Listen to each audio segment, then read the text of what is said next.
Hi.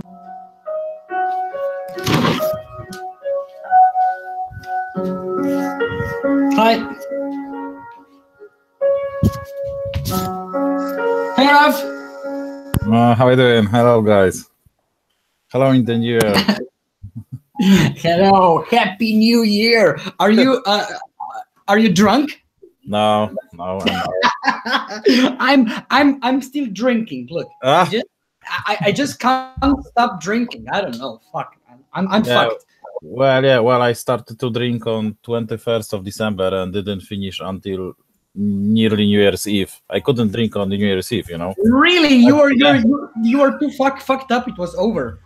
Well, my body was fucked basically. Yeah, So, that is how usually happen. Yeah. so now I limited alcohol and we'll see how I'm gonna handle it. But I'm not drinking now.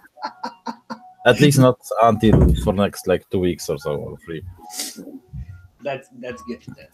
So what have you been doing, Luca? Then? Awesome. Great. I mean, the only thing that I'm really concerned about is the amount of alcohol that I consumed. So, otherwise, great, awesome. I went through the period of about like 3 or 4 days just before the New Year's Eve, and I made like tons of this decision. Most of them really eliminating tons of shit and things that are not important to me. So I kind of decided to eliminate. But otherwise, it's awesome, great. I mean, I'm looking forward to earn my first million in 2019, right? Yeah, well, or at least take a path to do it, and maybe succeed in 2020. No. You wanna do it this year? 2020, we have 10 millions. Yeah, it would be nice. Yeah. Would be nice. And so you've done some New Year resolutions then, yeah? And everything. Yeah, I mean, most resolution. I'm not kind of fan of those New Year's resolutions. However, I've mostly the hardest thing to do is really to eliminate things or commitments or things that we think we need or we are identified with. So I think that's the hardest thing. So yeah, I made a few of them, and one of them is that the goal is to finish the bot until February 1st. And hi guys, sorry to interrupt. Can you hear me now? My microphone was a bit dodgy. Is that? Yeah, it's cool now. It's cool now. We hear you. Okay, cool. So then most probably in February I'm moving to Canary Islands because I really hate this cold here. Oh yeah. Have you got snow? Not snow, but it's fucking this freezing wind, you know? Yeah. Like it's the same as like tons of razor blade would just kind of head it into your face. So it's even worse. But mostly I'm really looking forward for this year because I'm so happy because I think that it's not even possible to lose more money than I did in 2018. Yeah. So well said. So it can't be worse. I mean, it can be, but the chances are pretty slim.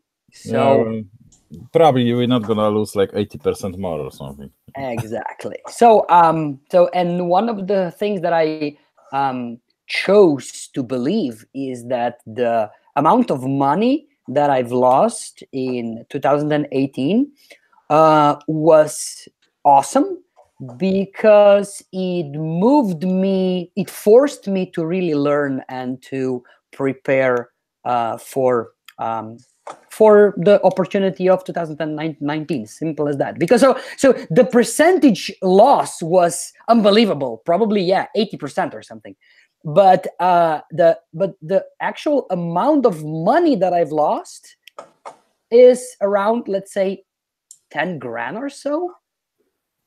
So it is much more than zero. But in terms of what I've learned is, I believe, pretty cheap if we take a look at the aspect of learning for whole life. So that is that's the most important resolution that I got to for now, for 2019. Yeah, well, I've done the summary because it's good not to have like the million resolutions for 2019 or for the new year, because you're not gonna do it for sure. But Yeah. I just like write like summary. Oh, really? And some tweaks and adjustment that I need to and like set the path and cutting the bullshit as well and everything like that. Yeah, yeah. So this cutting the bullshit, I think it's the key for all of us. Yeah, and I think I know the path I will go, and I focus only on those like couple of free things, and just keep doing them. Yeah. Even when I will be bored and everything like that, So I totally agree. And yeah. So, sorry. Yeah, and just let's see. What about Quick? Oh, me. Yeah. Oh, yeah. Hi, guys. Yeah, it's been cool. I had a week off, so I didn't really do much over Christmas. But I was maybe spent a little bit of time looking at charts and doing some paper trades. But yeah, my Davos, I did quite a lot of Davo trades, and yeah, my hit rate was quite shit. Really, it was 35%. So I've been doing these over 2 months. I've done there's 53 open. Some of them are not concluded yet, but so there's 37 of them concluded, and I won 13 of them. So that's like just over a third. So yeah, I was getting a bit pissed off about it, but are those all alts or something else as well? Yeah, they're all altcoins. Yeah, that's kind of what I'm looking at. Yeah, I feel. Are they all going bullish, or that it's a mixture? Mostly bullish. There was a few bearish ones. But yeah, I got stopped out of pretty much all the bearish ones I did. Okay. And then I did a bullish bot on lower time frame, so it was a hourly. So what I'd overlooked in the past with the bot is I wasn't really waiting for structure on the higher time frame. So I was just looking, say, on the 4 hour or something, without looking at the daily and if it was trending upwards or downwards. But I did this. This is my first one actually on. It was OK Coin, and I brought up the screen. Sorry, beg pardon, Bitstamp. I brought up the screen and the setup just jumped out at me, and I thought I'll take it. And so that was the structure was looking good on 4 hour. It was trending upwards. Then the hourly presented the move up, then the consolidation, 3 lows, and then so I was quite chuffed about that one. So that's my focus now. I've done enough Davos now for a while. I'm gonna well, just regarding the Davos, because if most of them have been bullish, then you still can count them like those 30 or 50 Davos as probably like, I don't know, no, maybe not like one Davo, but if you're betting on crypto, that's most of them still going similar direction, So if you would, for example, would be doing those Davo when market catch the wind, well, then you would have 100%, 100% success.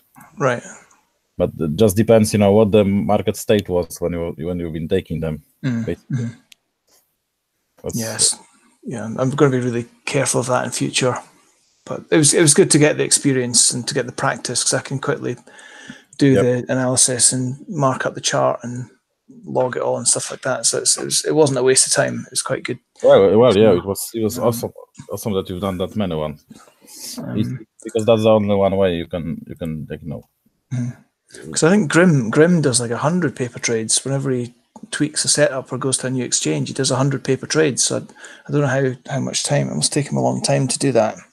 Well, I play like on harmonics and some momentum trades on forex on like 5-minute chart. So you can get like 20 trades a day. So I got last. Oh, okay. It was like fucking 3 days ago. I've done 20 in one day, basically. Oh, okay. All right. Yeah, but like those daily trades, right, are much less reliable in terms of confirming or rejecting the setup.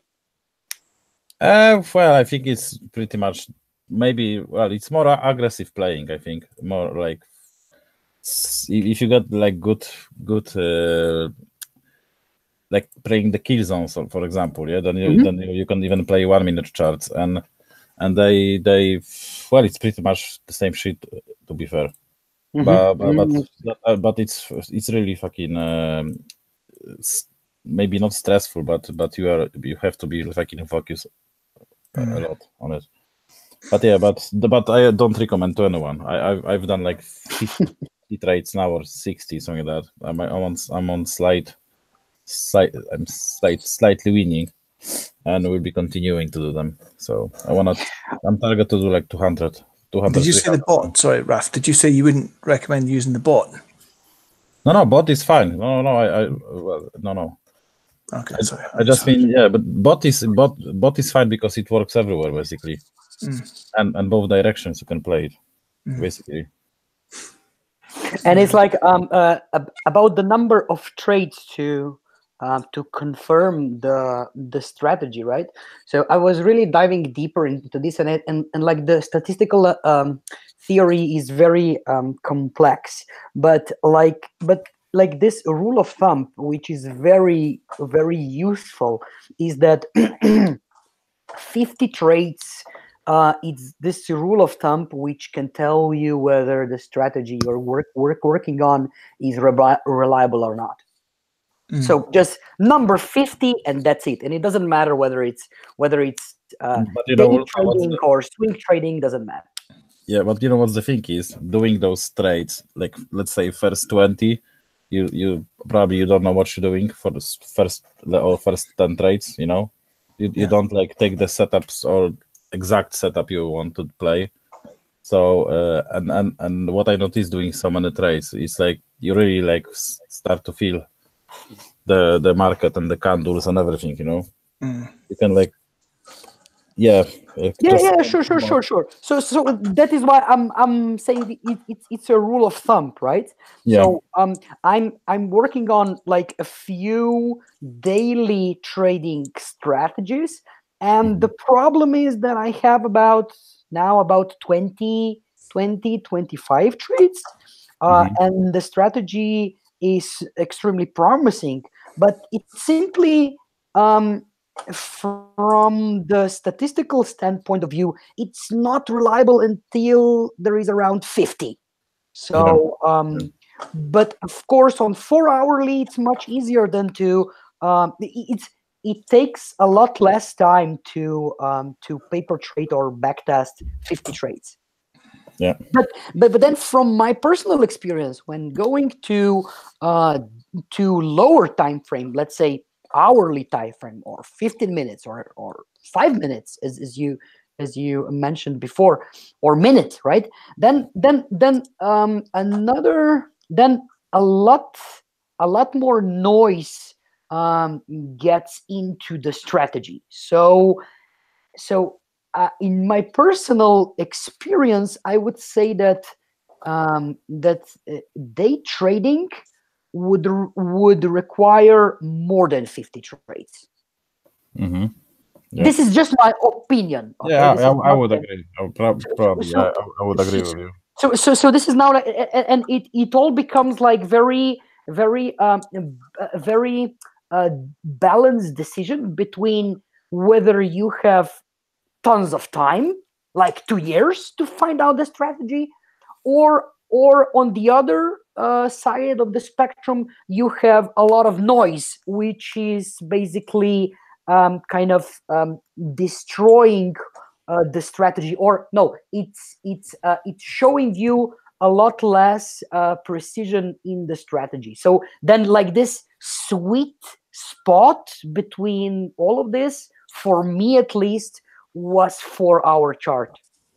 Yeah. You know what's actually I start feeling what's the most important thing. I think in all strategies is just to go with the trend. So and just let's say you're playing 5-minute chart or even like the 4-hour. You take the trend from 1-day chart or 12-hour chart, and just literally focus on that. Check what's the trend higher, and then just wait for the bounce on the lower time frame, and just go with the trend from the higher time frame. Yeah, this is like and this it is works like, everywhere. from my research, it's like more than 80% of strategies, like this consistent, reliable strategies that have been developed in the past, are based on the quote "trend is your friend." So it totally supports your but you can really easily distract and start playing against. And like you can see a W or something that despite the trend is down, for example, you're seeing W and and you're playing long, where you actually should be just waiting where you got any signs of weakness and just fucking dump it, just short it. And I've caught myself in that situation, dozens of times or dozens even, and really, it's a matter of really experience and put doing those trades as much as you fucking can. Yeah, there's one thing I was watching. I don't know if you saw the Daily Brief. I watched it today, and I was a bit pissed off because I'm looking to sell some BTC and buy it back cheaper. That's kind of my own kind of. It's like a buyback plan because I'm not really confident doing shorts yet. Also, the exchanges, that use shorting, you kind of have to leverage up and stuff like that. So I'm not really in that frame of mind. But Thomas, just the way he described it today, just made it look so easy.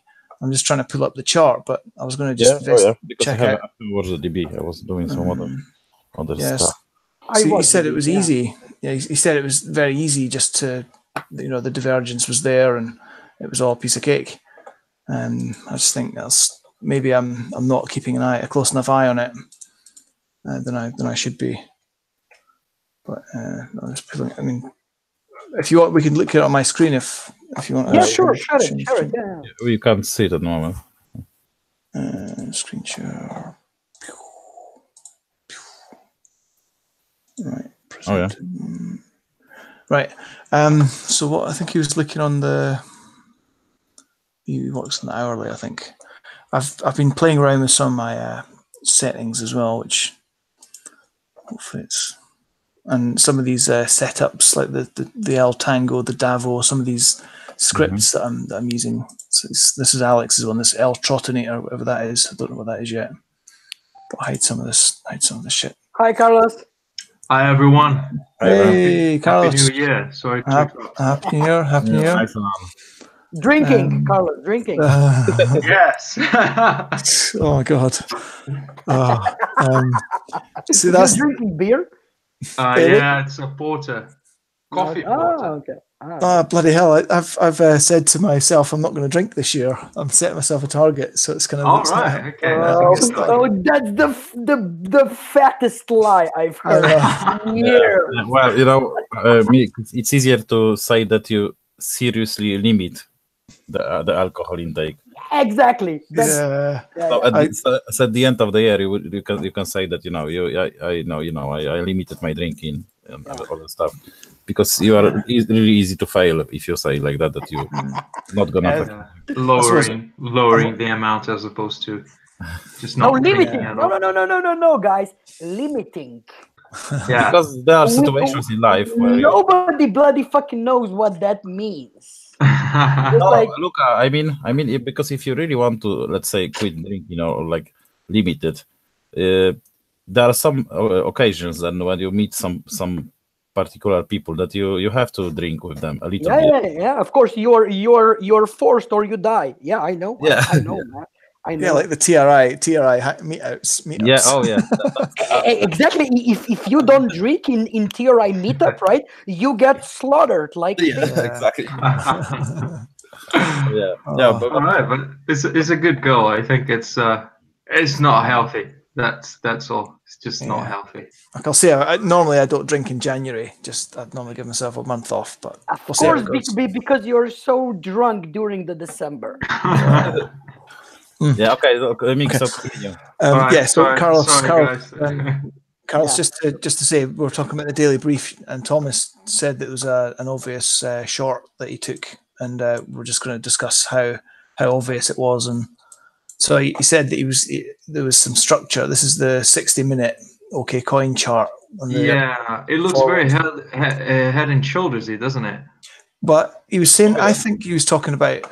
Well, maybe I'll draw what I think he was. I think he was talking about that. That yeah. Oh, I was just snapping onto the. Yeah. Yeah. And you've got confirmed M, and even you look at the moving averages, how it jumped under them. Yeah, this is the 13-day jump bullish under the 30. And they crossed bearish, and they've been like they couldn't like probably go above them, back above them, and just dump lower. You can even watch the moving averages sometimes in that spot that that they are creating resistance. And also you had the Davos signal as well there. If you like put the Davo on, you had the Davo. Is the red line the 200 MA? This is a new indicator I'm playing with. So let me just double check. This is Brian's bias. What's it called? The TRIME. Let's see. I think it is, Carlos. Yeah, I think it. Yeah, SMA 200 is red. Yeah. And then look how it was working as resistance. Yeah, do you know this actually the other day I was thinking I'm going to watch the moving average lecture again just because, well, just so there's no, just to make it fresh in my mind. Yeah. Because I think it's. Oh yeah, I'm thinking about rewatching that one as well because I think it's very important. Yeah. Yeah. Guess I'll take. It was one of the best ones I liked in the level 2. Yeah. Yeah. I'm not being a very big fan of GAN, to be honest. I think it's very artistic. Yeah, well said. Yeah, it is. It still works, and you can still find a lot of use cases and some fucking sick charts you can do. GAN is gay. Yeah, but for me it takes too much time to simply use it, I would say. All right. But yeah, if you do the monthly or weekly chart of something, then you have it for months, and you can watch it simply. All right. Even those S&P charts that Steven has done, which fucking caught the top, perfectly, So and previous tops as well in the S&P. So once you do the proper chart, like the higher time frame one, you just have it and you can watch it and reference it. But the lower time frames, I don't think it's it would be too much work at least for me to use them. Yeah, that's pretty much what Brian is saying, isn't it? You should be using GAN with a daily or weekly or even monthly charts. And who was the other chap who joined the? Steven. Yeah, so he was talking about how he uses in a very long time frame. The longest, the better, isn't it? Exactly. It was going all the way down to the 1930s for the S&Ps, wasn't it? Yeah, and that's sick because the chart which started back then worked, for fucking last year, and stopped the market again. All right. Yeah. So it's a bit spooky and or maybe it's just a mathematical and work which simply is the right measurement of the market. Yeah. Yeah, I'm not really enjoying it that much. I've skipped a bit of the homework as well, which well. So just can we just finish this quickly and then move on to the next topic? So, this M then is that. Well, does everyone agree that that's the M that Thomas was talking about in the daily brief? I don't know if you've all seen it, but this M consists two smaller M's, yeah. Like the one which is you got this and you can I would agree with Raf. Looks like there's a even closer M on the top there. Yeah, the one What here? Yeah, the one when diversion came. Yeah, that's the best M. So that's the divergence you're talking about. So the higher highs on the price, lower highs on there, the crossover, and then when it Hey guys, the gets way down here. The way I understand Thomas approached this trade was to first identify this MACD divergence, and when the MACD divergence was confirmed and touched the zero line, that is when his signal fired, and then he just waited something to happen to just enter the trade, and most probably he went short somewhere. Go a little bit right there. Slowly. Oh, sorry. Just like right. Slowly, right. Oh, yeah, he got his feel either for the 2 candles back. Yeah, exactly. Yeah, that was his feel probably because he set it like on the neckline of the M. So just can I draw the M's then? I'm not sure which M's we're talking about here. So is that sure. one? Yeah. So you've got exactly C, D, E. Because this is like bread and butter stuff. We should be able to just do this, and I need to be able to. I want to be able to just pick this stuff out and sell, and then buy it back. Because you can make. Well, it's probably. Well, you know what he does. So the first M, which was with the confirmation of the divergence as well, yeah. So can you draw that M? I mean, no, like the first part of it, which is like the smaller M. What in? They're multiplying. Yeah. Okay. I'll start again just so. M's are having sex, people. So I was saying, Raf, here. Yeah. So draw that M. B, C, D, E. I'll just change the color of it so we can see it. Yeah. So we got this. You got that M. Ah, shit. And when that M occurred and confirmed the diversion as well, he just set his order a little bit just above the middle of that M. You know what I mean? Like the yellow one or the white one. Yeah. Well, it's like. Can you, Raf, show your screen Yeah. I'm just gonna do it. Just give me a sec. It would be easier, I guess. Because I know guys who took classes with him. So.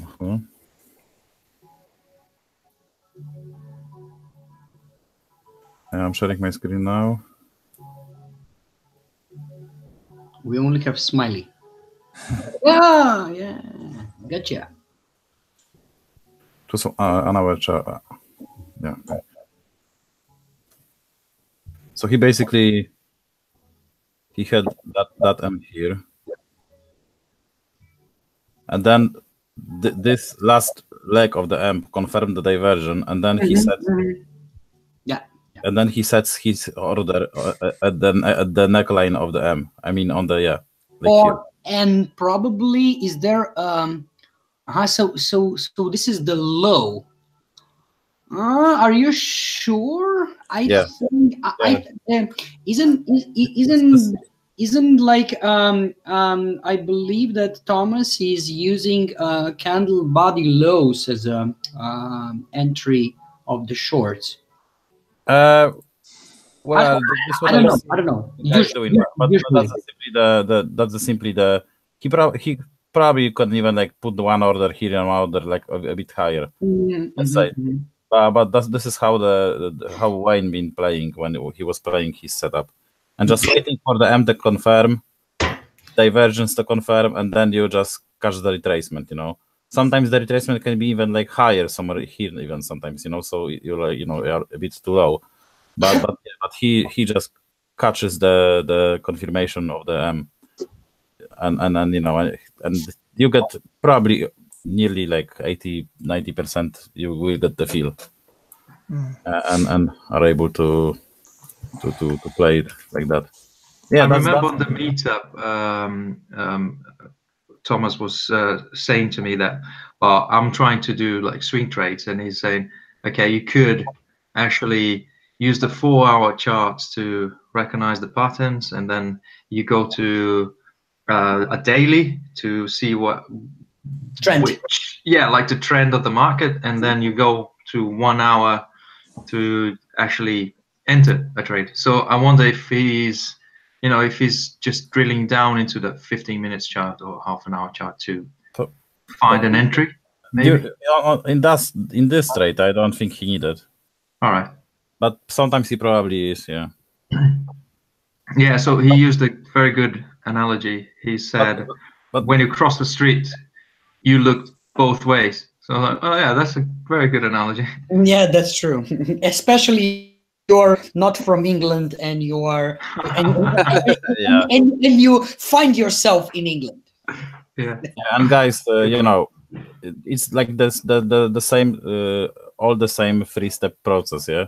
So location you got, structure you got, and divergence. We had a divergence and we get the structure and we buying the retracement. It's always that, and he just keeps doing that all every day, all day, every day, and on every probably even every markets.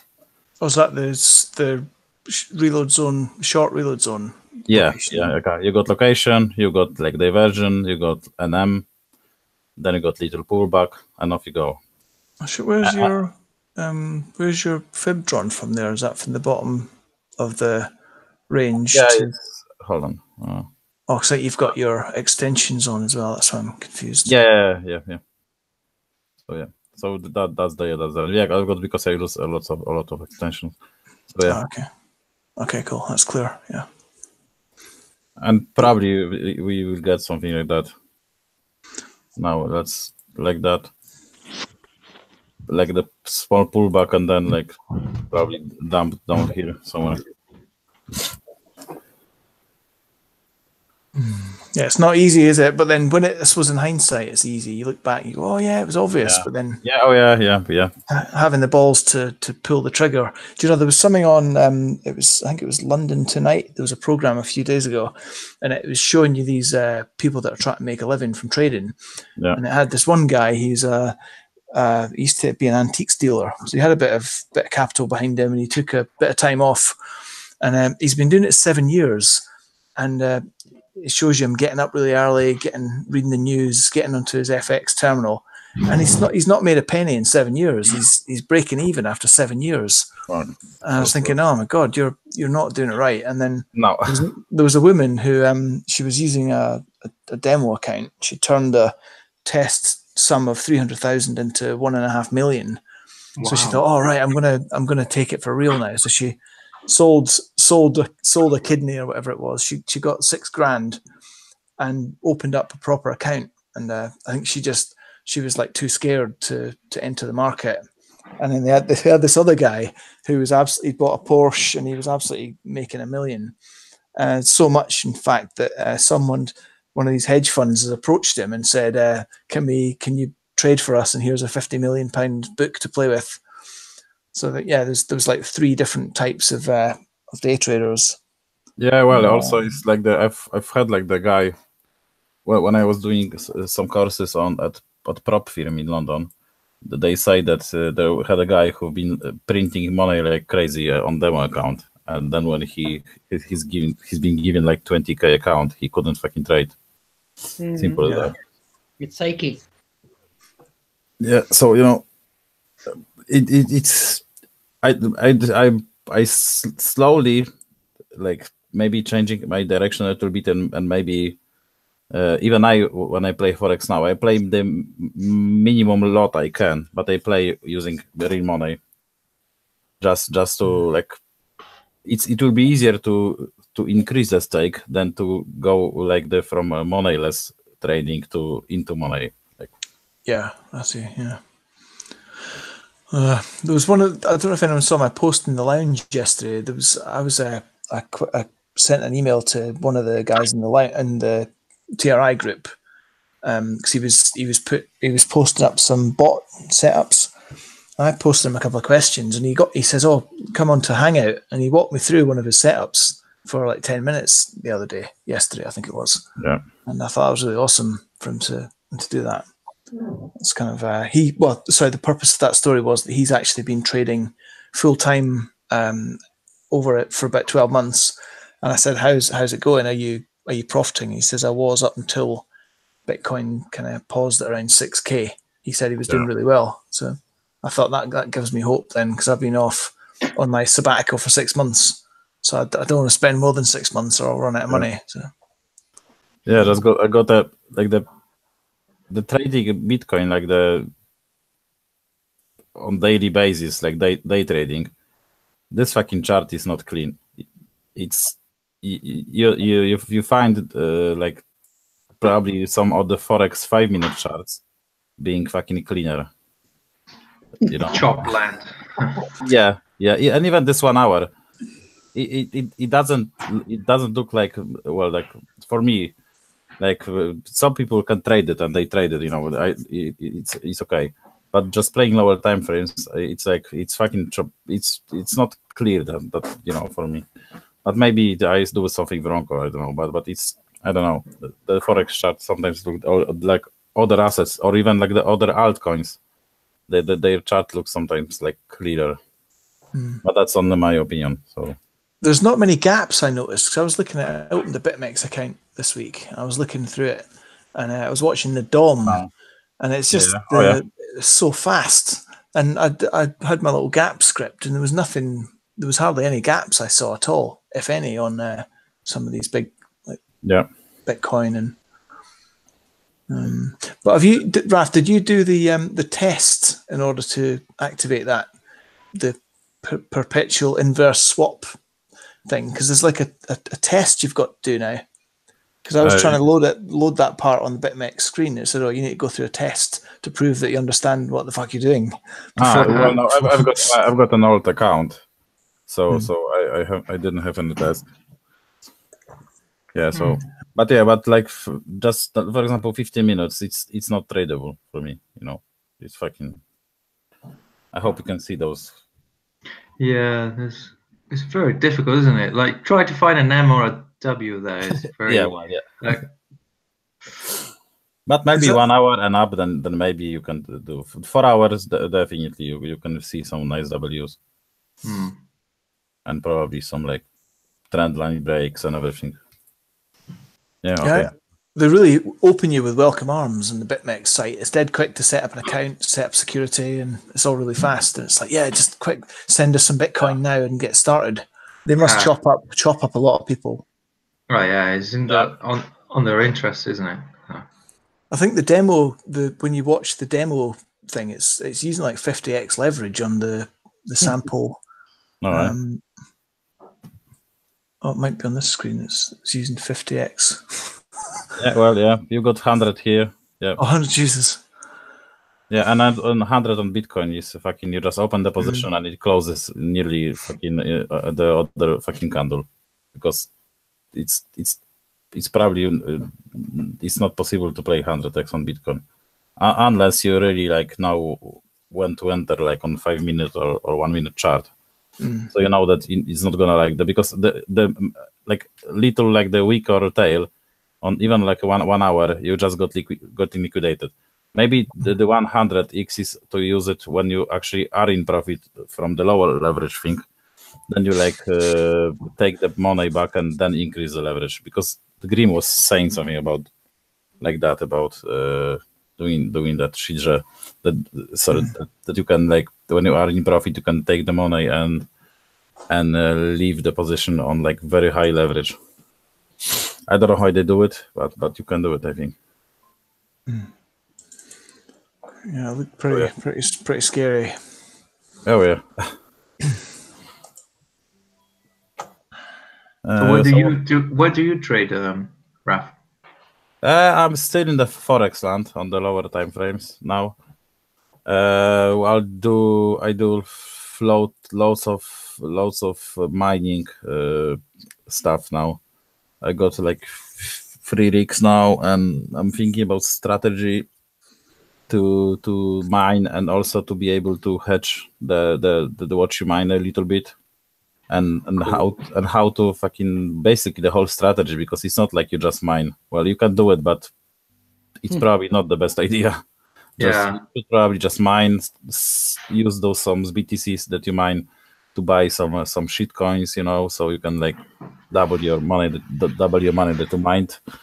So there's many different approaches, and I'm just trying to let's say I've got 3 rigs now. I will have more, but just to set strategy to each rig.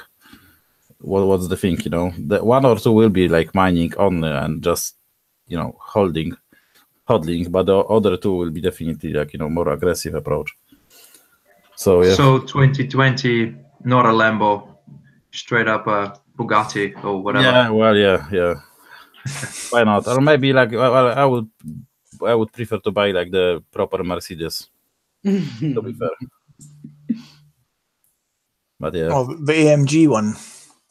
Like GL AMG, the G one as well.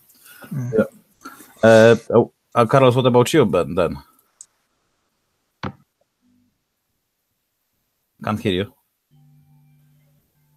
Carlos. Oh yeah, there you go. Hello. Yeah, I'm taking it easy. Haven't done that much, to be honest. I haven't tried it. I've tried a bot on Bitcoin, which failed. I got a winner the other day. I think I posted in the Hangout, didn't I? Hey, that's good. Yeah, it was a 15 minutes chart, I think. Can't quite remember now. Let me see if I can find it. Yeah, it was just like I was playing around, and it actually worked out well.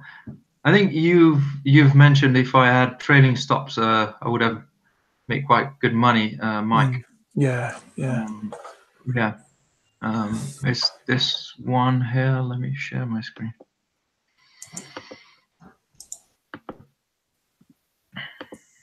But I keep doing the same mistakes, and I haven't. Can you see my screen? Yeah. Yes. Yeah. So it was that one there. It's not good resolution, but so I keep making the same mistakes, to be honest, which is not paying attention for the divergence. Yeah. Yeah. So that I haven't corrected my trading plan yet, but it seems to be a like something that repeats again and again and again. I take a trade, and I didn't really get the divergence, and then it just doesn't work. So, well, they do work. But they should be like kind of the obvious ones, as I always been telling you, that they have to be like the clusters. Yeah. So let me just log in. I don't know what's happening. It keeps logging me out of TradingView. Let me just log in again. You're a hacker. Yeah. Silly. I don't know. I logged in on my phone because the same happened. I was logged out on my phone for some reason. Write them on the support. Yeah, I could do. I think Thomas had the same issue the other day, didn't he? They are pretty responsive, by the way. Are they? That's cool. Yeah, so the other trade that I took was this one. This one. I was waiting for a double, but I'm not sure it's going to happen. I posted in the Hangout as well, the group as well. So I bought, let me see, is it 4 hour? I think it was on a daily I've entered this one. Mm-hmm. Yeah. So, or was it a weekly? No, I think it was weekly, this one. It could be the weekly W. Yeah, it was a weekly W there. And so I've entered somewhere there. with real, real Bitcoin. Yeah. And well, it's still there's a lot of potential there. So this was a little old lady, so I was expecting it double. So you want to get a double? You should get a double soon.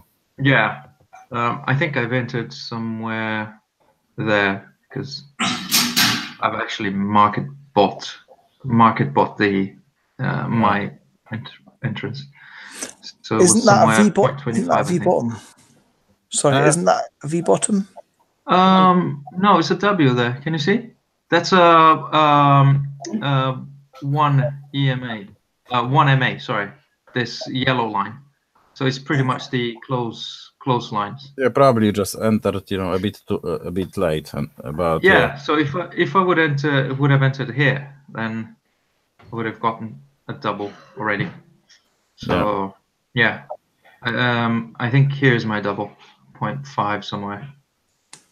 Okay. Yeah. Still doable, I guess. Yeah, it is. Draw the trend line and watch what happens basically on like daily. Yeah, so if you I see you're marking up your charts. That's a good thing to do for sure. Yeah. Then you've got your three.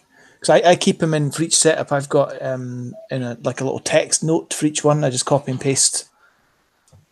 All right, I think that's good as well.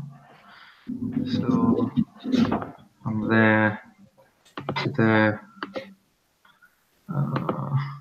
So you see 50% is around there. So I even 382 even I think you got a double. So let's see how it goes. So hopefully I'll get a double on that one. And then this one, this was a bot that I've tried, but again I didn't take the divergence in consideration. There was. Could argue there was one there, but you should really look into this bigger one, maybe. Don't know. It's maybe a divergence there. Well, this one is okay. You've got like the two mountains here. Like so it would be like one, maybe two, then three, and then it fired somewhere there, right? Yeah. But you had like this week going up, so it invalidated the bot. That is true, but if you would have entered like a real trade here, wouldn't you wait for 50% tag to actually invalidate it? But I mean, what way you wanted to trade? Sorry, back, up or down? Down. So this would be like this is the range, let's say, and then he retraced less than 60. But you kind of have this bot is basically still working. Yeah, it would be still working if it was a real one, but I was thinking, don't know. What? Well, I don't really know. I thought it would be like it's going to fail, but at the same time, it didn't really tag the 50%. Yeah. So it's, as you say, Raf, it's still playing. So yeah, let's see. Fingers crossed, I guess. So I'm looking into a gold versus BTC as well because I have a Voltoro account. It seems it wants to go up. Yeah. So I have here these what I've made, which is like using the US dollar chart to gold ounce, and then I convert it to grams and divide by the value of Bitcoins, and it gives me like Satoshis per gram. Mm-hmm. But it's not what obviously it's not the same as what Voltoro uses, but it's pretty close. Yeah, well done. Anyway, the Bobo, he's like the gold player, and he's got similar like the formula. All right, okay, that's cool.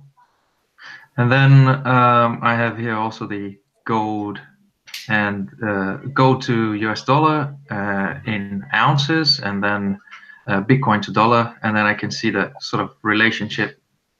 Yeah. So yeah, I'm trying to play that one out as well. But the problem is Vaultoro liquidity is very, very low.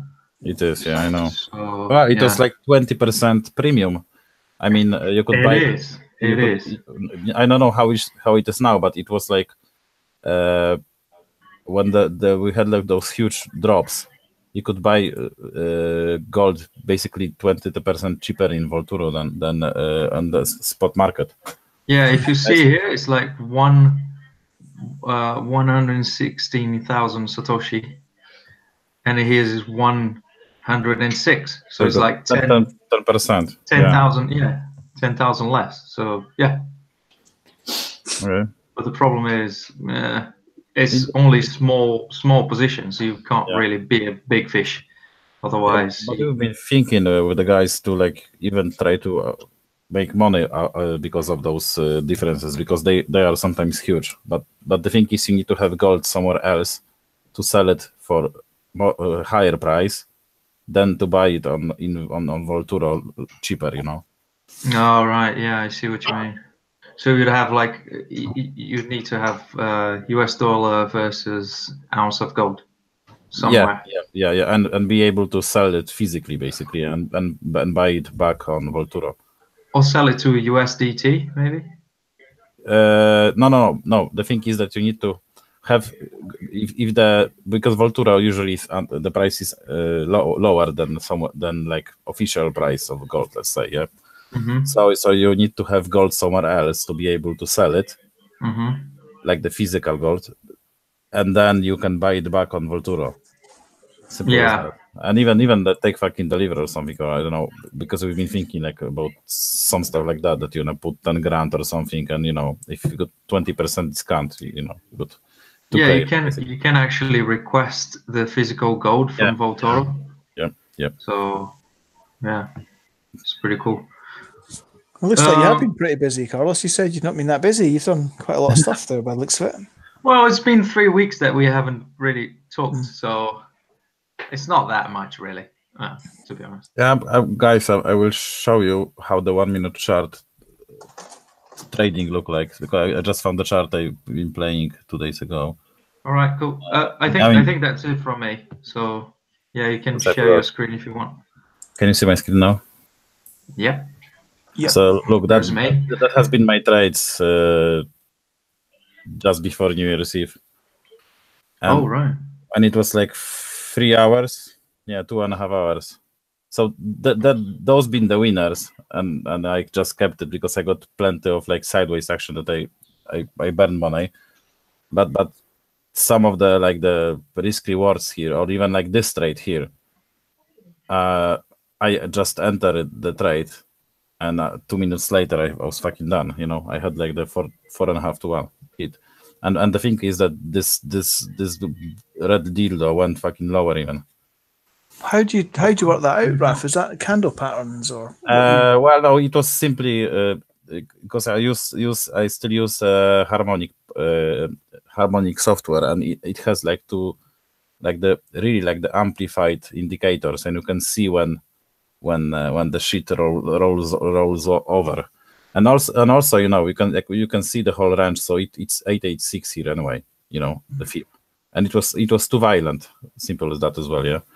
So that's the high anxiety shit, but it's fucking awesome sometimes. Or even this one, you know, the same. How do you even have time to type in and check your maths and stuff like that? With your leverage. 1 minute chart. Yeah, that's 1 minute chart. Yeah. Bloody hell.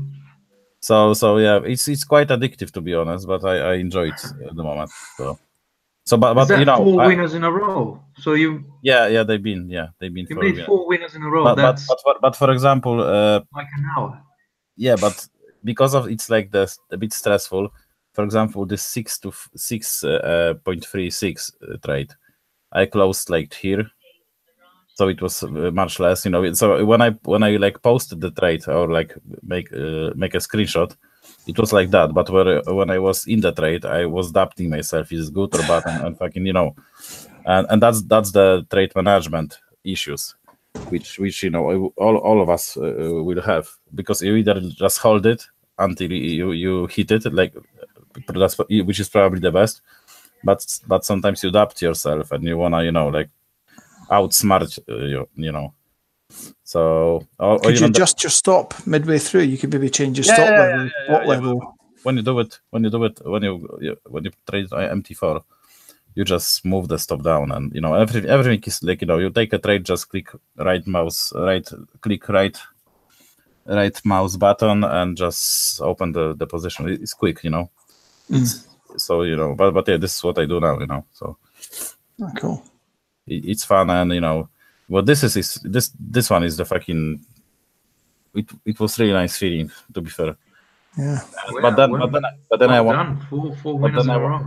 But then I wanted to try another because there was another spike like that somewhere around here, and I kind of entered too early and had few opportunities to get out, but I didn't, and actually, you know, like give back profit from this one to fucking, you know. So it looks easy and looks like nice, just having those actually, but it's actually the other one was hard, and some trades before it was the huge chop, and I fucking couldn't like get what direction should I fucking trade. You know, it's so, you know, it's how many trades did you do with this strategy, Raf? Well, this strategy, as I told you, 50 or 60 I've done. You're 60. Okay. On 1 minute chart. Yeah. Okay. And what was the I'm like playing like 20 or 30 cents positions or something like that. And I've got like $1 something of profit, you know. So it's like not much profit, but it's you know, it's not like the huge like lose, you know, it's not like I'm not trading well. I just do some silly stuff that, you know, just comes up here and there. But the thing is that, you know, doing like so many trades, I should probably after like 100 I will know, or I will like don't do silly fucking stuff and just don't trade against the trend and everything like that. Yeah. What are the considerations when you enter a trade? Is it only market structure in this place? In this case? No. It's like, so I use my MT4, and I've got like 2 indicators there. Well, I can show you. Hold on. Oh yeah. Just give me a sec.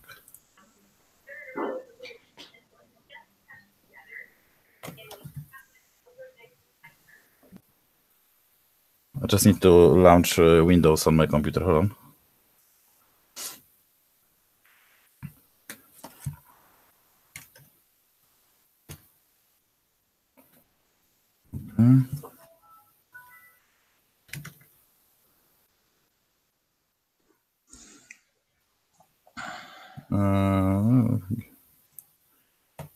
So I basically use 2 charts. I use trading view chart to look at the action, and I only trade Euro USD because it's like you get the best spread there, basically, you know. Okay. Can you share your screen? Yeah, I'm just doing. Hold on a sec. All right, sorry. Okay. I can see it now. So I got 15 minute, 5 minute, and 1 minute. and lots of the, if I see, for example, here, like on 5 minute, those dots, by the way, these are Ichimoku cloud signals too long, you know. So okay. when I got the dot, it says that that Ichimoku says fucking that you need to go long, yeah. And then I go to the 1 minute and grab all the places where we got like the extreme signals on the indicators. So that's the easiest way I found out to play. When indicators are like that, you know, like fucking not oversold completely, I try to not to do nothing. But when you got something like that here. So do you line up the Ichimoku signals with? Yeah. Those? Okay. Because I just want to know what the trend is, you know, as you know, as simple as possible, you know.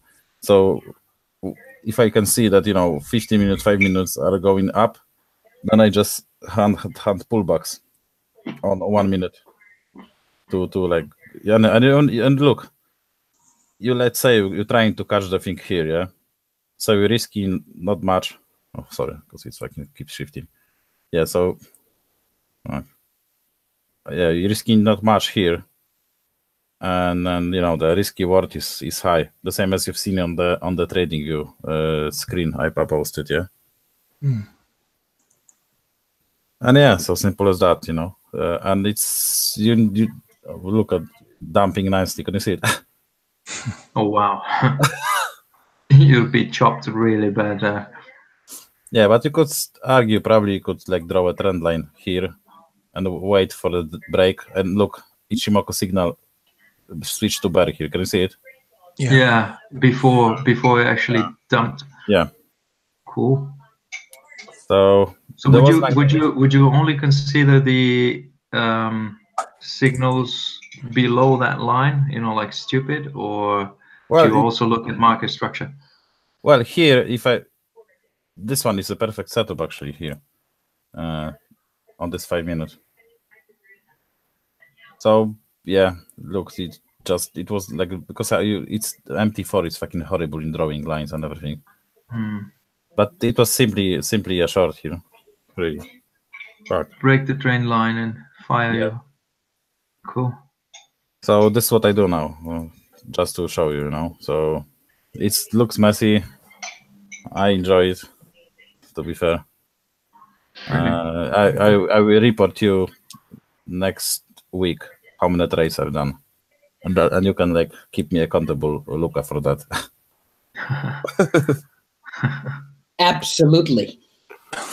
Yeah, and also if you can see, still I can hunt for some patterns as well, like you had the crab here, which worked a bat.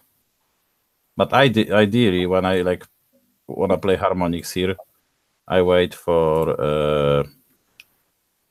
the let's say we got a crab here, so which like completes that, let's say 2nd of January, 2100. So let's see here, 2nd of January. Yeah, somewhere around here. It was where the crab completed, and then we had like extreme reading of the indicator. So I would be looking to enter here to play the crab, like play this.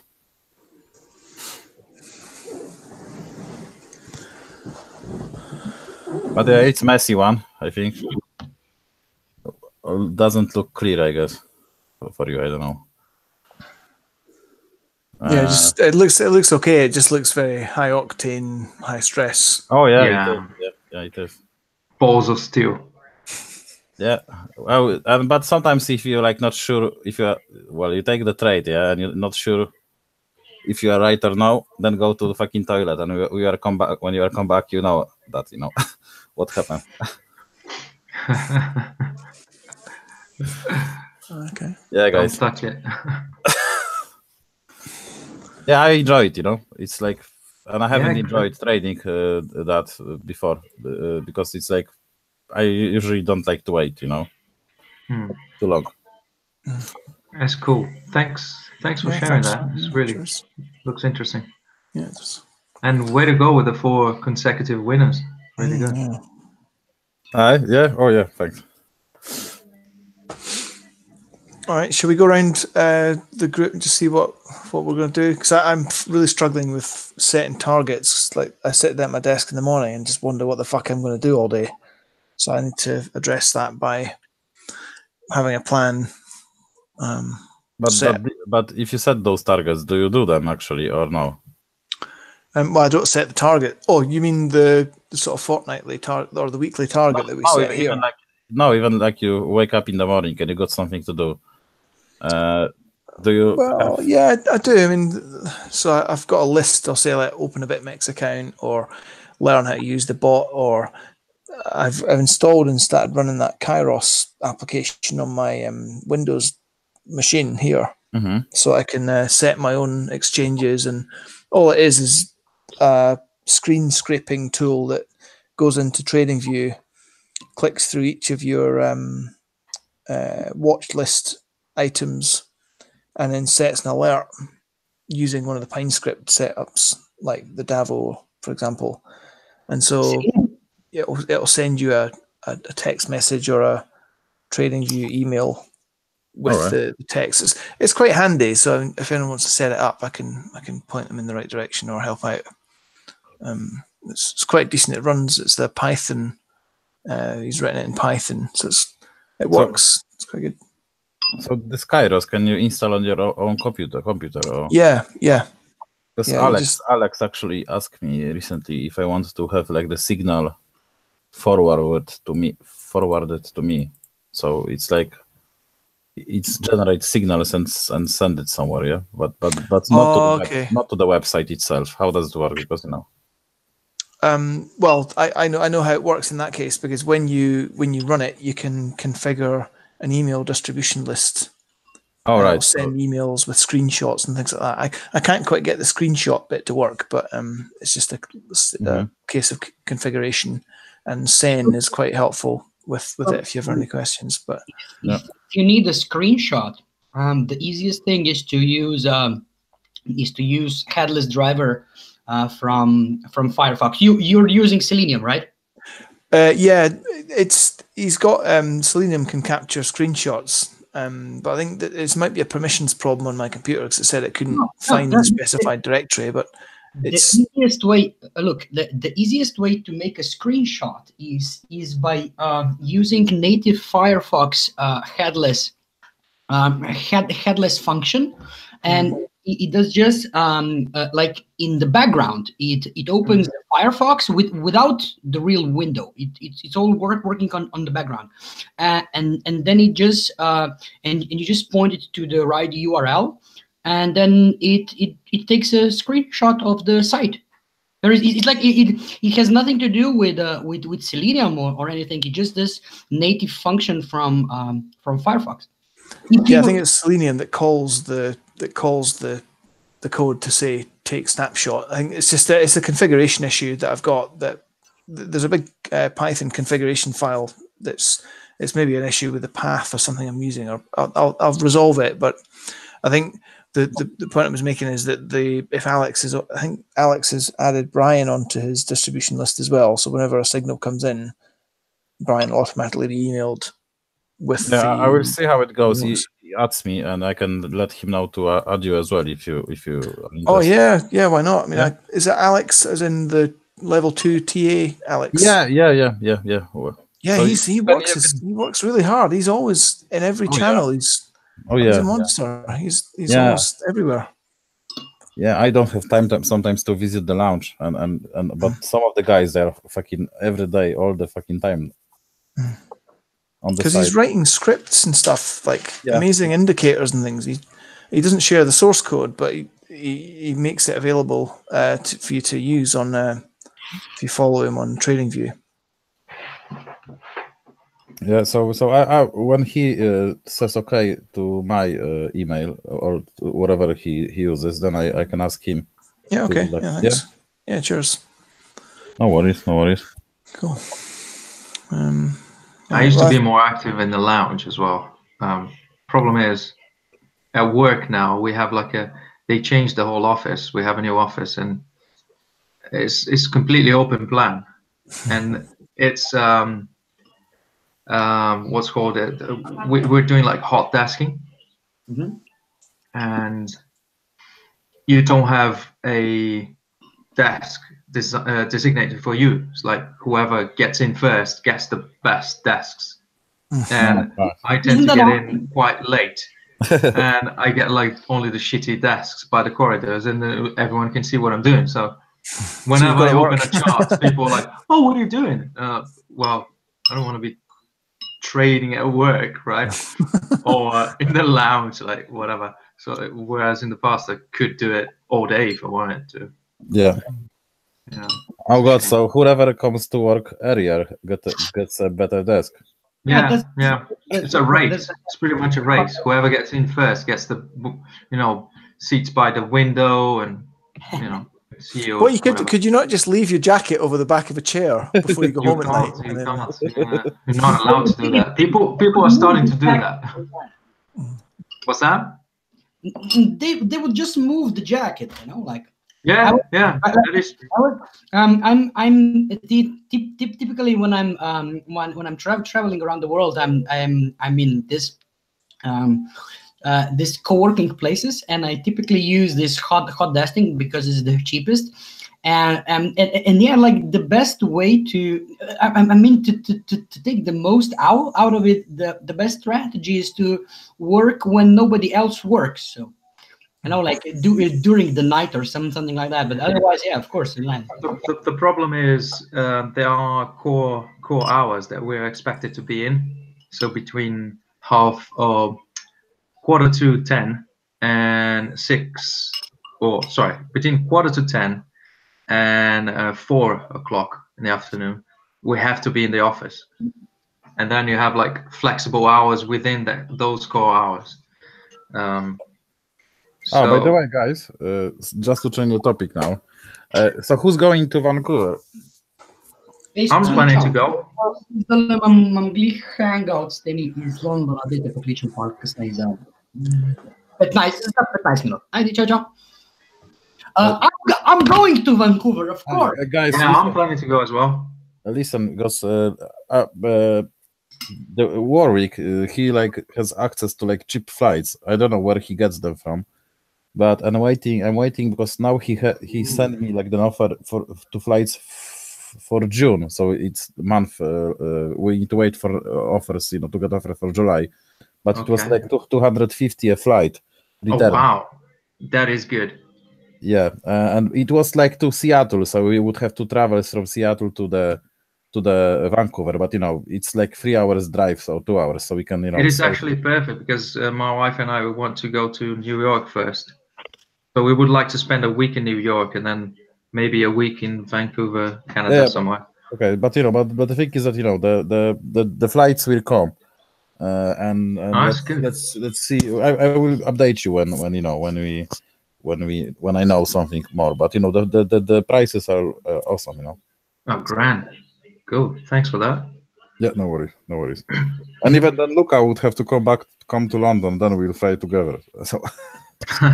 We have to fly together anyway.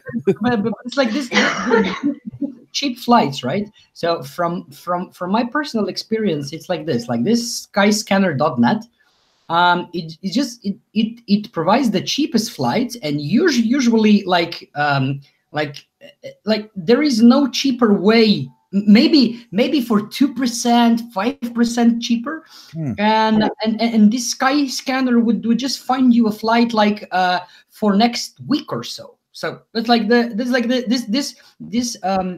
paradigm that we lived in like a few years ago, that you need to have some kind of special connection to get some cheap flights. Well, it's works something like that now.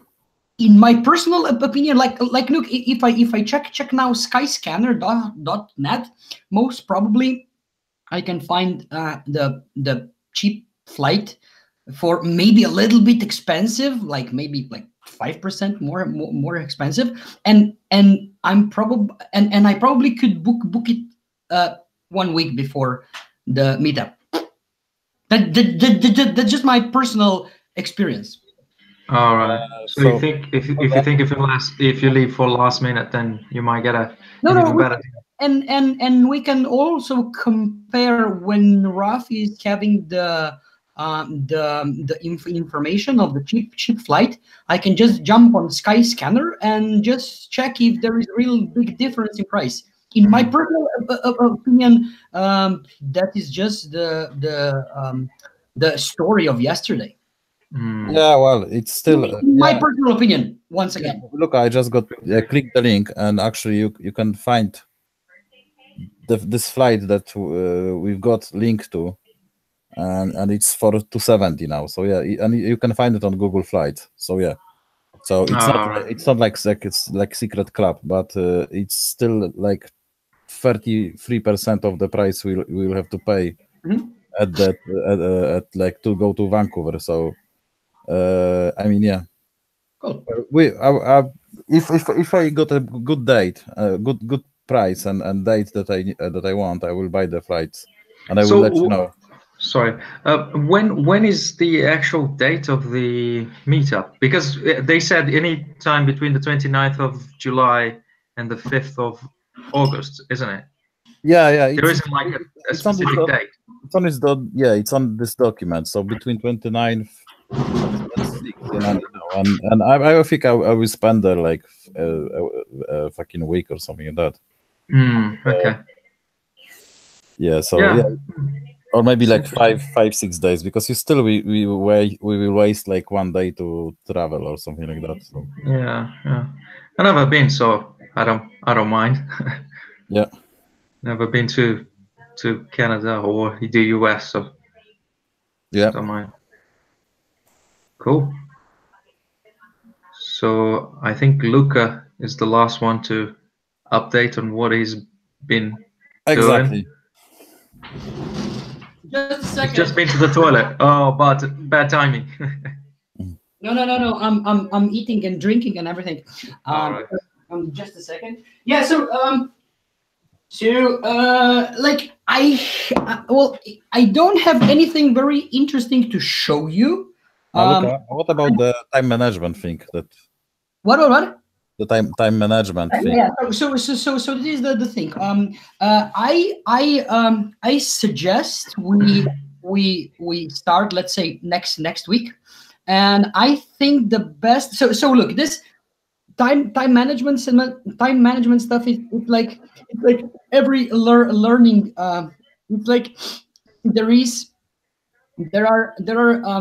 one little part which is interesting theory, and then the other part is what each and everyone should do during the week in a kind of a homework or something. So I think the best idea would be for me to prepare one segment of the whole course. And then we can discuss it during the hangout, because it's like this time management is pretty complex. It's like very similar to trading.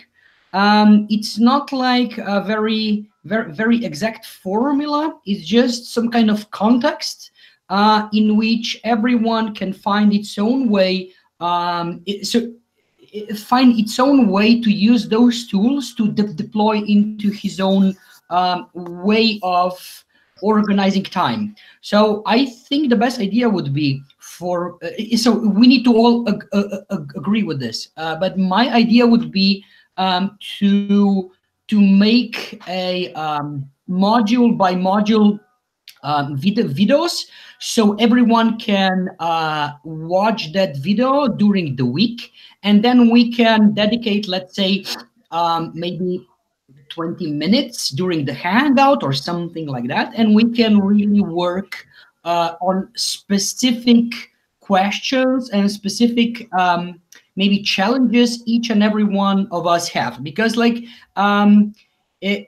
every one of us is going to have different things to change, even though the context and the theory is the same. So if you agree, I would prepare the introductory video until next week, and maybe if you agree, that is something that that I can commit to.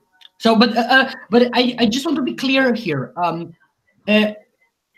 First and most important thing is that like we usually commit to some kind of learning if we pay money for it. And because this thing is for free, I would like to give you for free. I am very well aware that the outcome or the efficiency of the learning is going to be pretty low. So if you kind of imagine if the whole level 1, level 2, and level 3 were for free on YouTube, most probably you all wouldn't have learned maybe not even 15% of what you are learning right now. So, but set this aside, I still would like to contribute something. So, and I think that the best idea would be to really go step by step, and really try to address specific individual issues in, let's say, 20 minutes every hangout. That's it. And you will decide whether you believe this is important or not. Because if it's important, we're going to the best idea would be to move this to the beginning of the hangout every week. If you will believe this is not important, it is going to go toward the end. So it's like it's not up to me to force anything.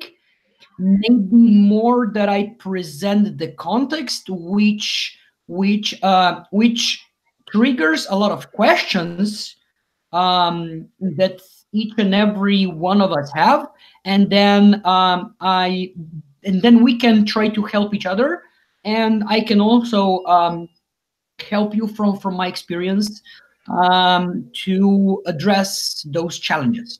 That's I think the best idea to approach it. But I would just like to be clear at the beginning that really nailing down the time management, it's a behavioral change.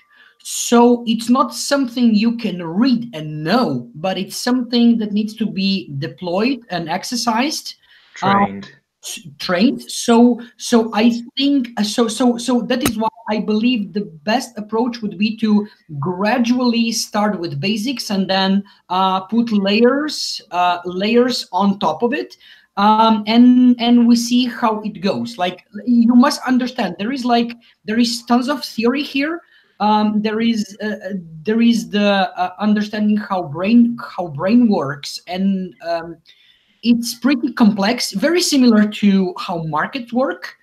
But I think that I am sure that we can all benefit from it. So if you agree, I can commit to finish the first introductory video by let's say next week, and we can try with first 20 minutes during the hangout next week.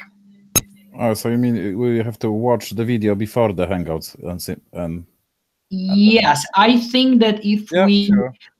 so if we try to push everything into the hangout, I think that it is not going to work, because we all usually come to Hangout with things to show, things to ask, things to talk about, and you try to imagine this time management more as a level 1 or level 2 or level 3 of TRI. It's a theory, then tons of questions, and then exact plan how to deploy into your lifestyle, and then coming back next week with problems, and then trying to evolve them and iterate on and on and on. I'm up for it.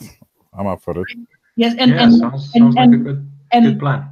Yeah, and I think the best idea would be for me to pre-record the video so anyone can find this half an hour or so during the week, right? Some time during the week, and prepare its own questions so we can all address them as efficiently and as effectively as possible during the hangout.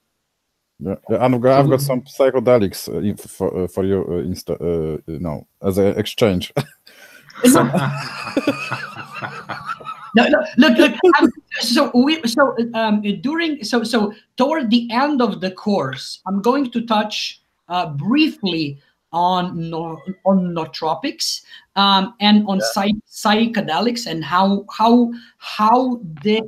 psychedelic substances and nootropics could be used to support the traders' growth.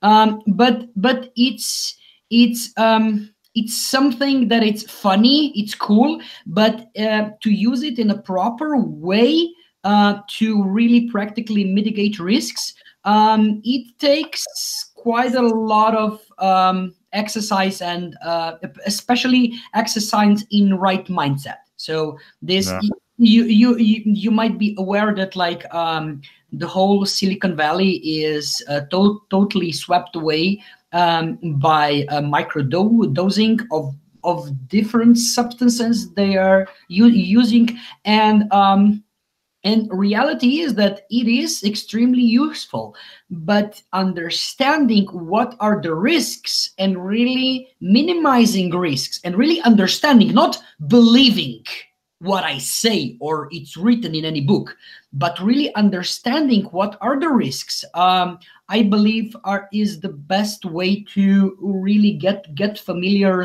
with options that are available today to all of us. It's not necessary for any one of us to really go for it, but understanding what is there, what are the risks, and what are the potential benefits. I believe I can really share a lot of knowledge from this in this area. That's super interesting, man. Yeah, Super. I don't know what exactly to expect, but sign me up for it. Okay, cool. Yeah. No, and one of the things, honestly, I'll be honest.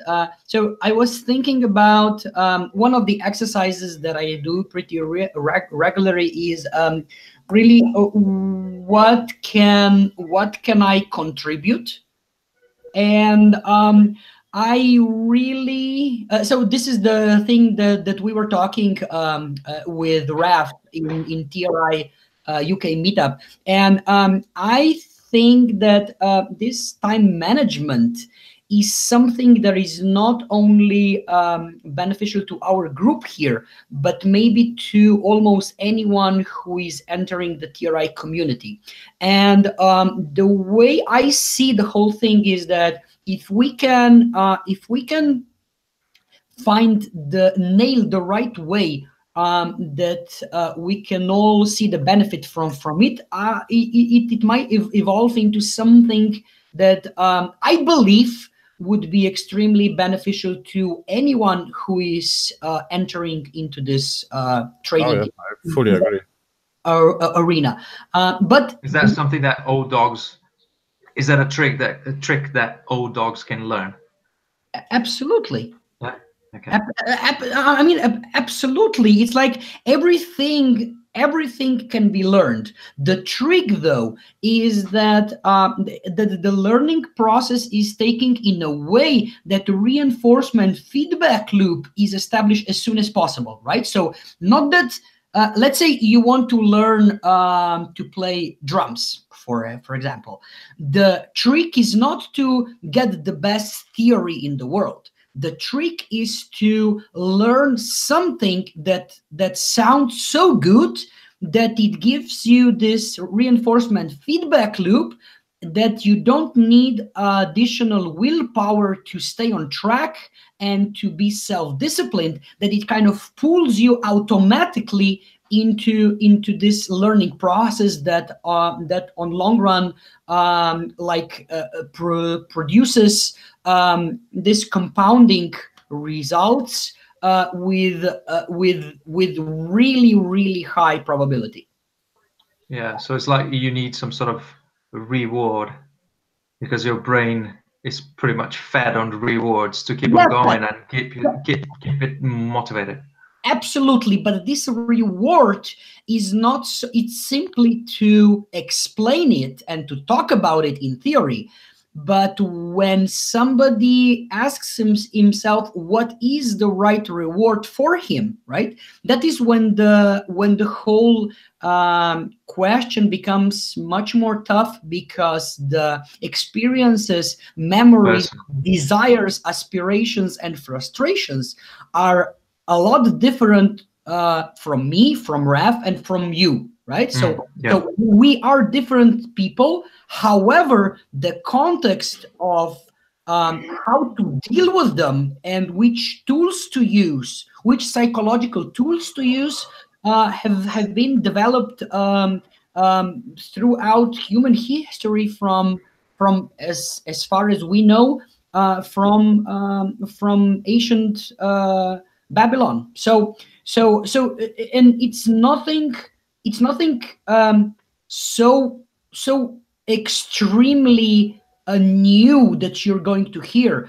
But what is the most important and the hardest to do is how to deploy this theory and tools into your lifestyle to actually ignite the growth that you can really clearly see with numbers that you've moved in 1 month. That's right? Not in 4 years, in 1 fucking month. That's it. Yeah. And when brain sees this, so the whole process is managed consciously, analytically, but we are addressing the emotional part, which is actually driving our willpower, and it really ignites everything to go into direction we want to go. Luca, Yep. so that sounds awesome. So it's basically will be looking like that we will be doing few weeks of just pure time management stuff, and like probably getting what's up like that. So I think the best way would be that we would kind of set ourselves a goal that we really go through the whole process in, let's say, 2 months, let's say, okay? And it is not about knowing everything, but it's about each and every one of us to feel relaxed and to feel focused in doing whatever is the most important and the most effective for us to achieve the goals we set for ourselves. Yeah, and it's like regarding the using either this Hangouts or depends if everyone wants to do it. We can do it like as you said at the beginning as a or at the separate end. thing. Yeah, well, look, I would go at the beginning. I suggest we don't complicate too much.